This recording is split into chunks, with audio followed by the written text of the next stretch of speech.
പ്രിയപ്പെട്ടവരെ, നമുക്ക് പരസ്പരം സ്നേഹിക്കാം.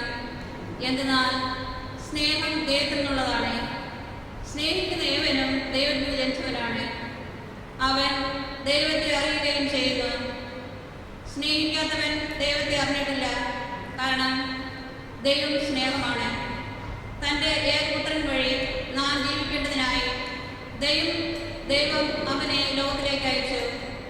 അങ്ങനെ ദൈവത്തിൻ്റെ സ്നേഹം നമ്മുടെ ഇടയിൽ വെളിപ്പെട്ടിരിക്കുന്നു. നാം ദൈവത്തെ സ്നേഹിച്ചു എന്നതിലല്ല, അവിടുന്ന് നമ്മെ സ്നേഹിക്കുകയും നമ്മുടെ പാവങ്ങൾക്ക് പരിഹാരബലിയായി സ്വപുത്രനെ അയക്കുകയും ചെയ്തു എന്നതിലാണ് സ്നേഹം. ദൈവവചനമാണ് നാം കേട്ടത്. നമുക്ക് ദൈവത്തെ സ്തുതിക്കാം. കർത്താവേ, എല്ലാ ജനതകളും അങ്ങയുടെ മുമ്പിൽ സാഷ്ടാംഗം പ്രണമിക്കട്ടെ. കർത്താവേ, എല്ലാ ജനതകളും അങ്ങയുടെ മുമ്പിൽ സാഷ്ടാംഗം പ്രണമിക്കട്ടെ. ദൈവമേ, രാജാവിന് അങ്ങയുടെ നീതിബോധവും രാജകുമാരനെ അങ്ങയുടെ ധർമ്മനിഷ്ഠയും നൽകണമേ. അവൻ അങ്ങയുടെ ജനത്തെ ധർമ്മനിഷ്ഠയോടും അങ്ങയുടെ ദരിദ്രരെ നീതിയോടും കൂടെ ഭരിക്കട്ടെ.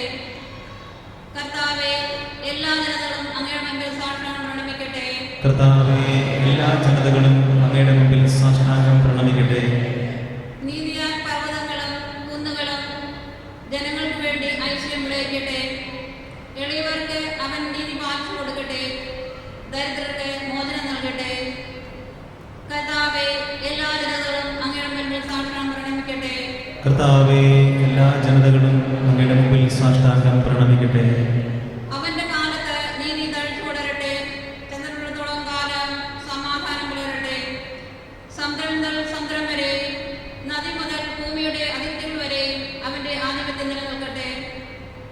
കർത്താവേ, എല്ലാ ജനതകളും അങ്ങയുടെ മുമ്പിൽ സാഷ്ടാംഗം പ്രണമിക്കട്ടെ. കർത്താവേ, എല്ലാ ജനതകളും അങ്ങയുടെ മുമ്പിൽ സാഷ്ടാംഗം പ്രണമിക്കട്ടെ. Hallelujah, hallelujah.